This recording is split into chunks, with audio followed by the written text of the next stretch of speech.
Hey, this is Dr. Katz from Aligned Health and Wellness, home of Piedmont Triad Neuropathy. I've had a lot of patients in the community asking about neuropathy, so I figured I'd take a few minutes and chat with you guys. So, what we know about peripheral neuropathy is it is a disorder of the peripheral nerves. Those are the nerves that go into your arms and your hands and your feet. Neuropathy, not always, but typically for most patients, starts in one foot. They may have symptoms 2, maybe 3 days a week, and then maybe 3 or 4 days a week.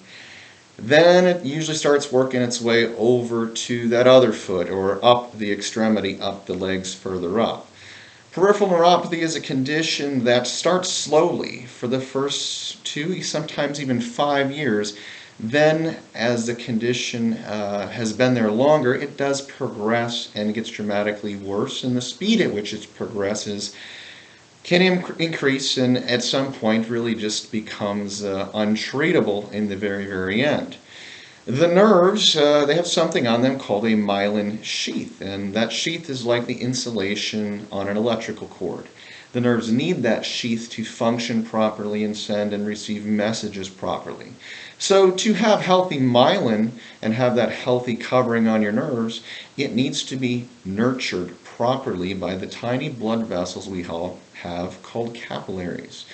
If we don't have good blood flow, that poor blood flow means that those nerves in the periphery are going to lack the oxygen and the nutrients that they need to keep that myelin covering healthy. When it doesn't get the oxygen and the nutrients, it just begins to degrade that covering altogether. When those nerves are not properly insulated, problems occur. Some of these common problems are numbness and tingling, pain, burning, feeling like your socks, you just can't stand them, or feeling like you just can't stand life without your socks, inability to feel a cold floor or a warm shower on the feet, diabetic type wounds, and all sorts of things. Symptoms vary vastly amongst those suffering with neuropathy. It is estimated that about 8% of the population here in the United States, or 24 million people, suffer from neuropathy. The most common cause is, of course, diabetes, which accounts for about 1/3 of all neuropathy cases. So definitely can have neuropathy without being a diabetic. 1/3 of all cases are idiopathic, meaning we don't really know what causes that degradation to those nerves or what has caused the loss of blood flow to those nerves, bringing on that degradation.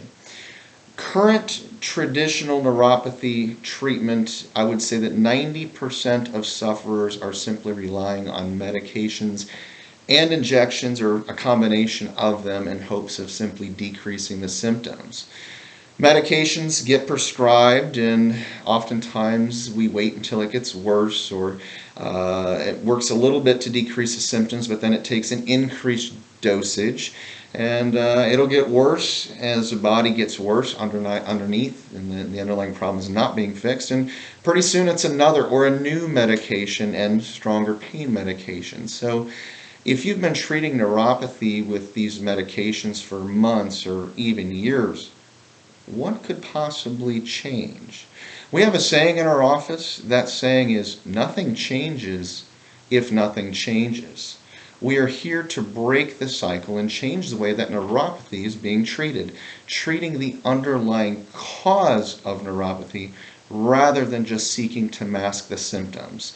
The protocols that we use in our clinic for neuropathy are all based on scientific and peer-reviewed journal articles. So super excited about what we're doing, the results that we're getting our patients. If you have any questions, please do not hesitate to give us a call at 336-390-9400. Thanks.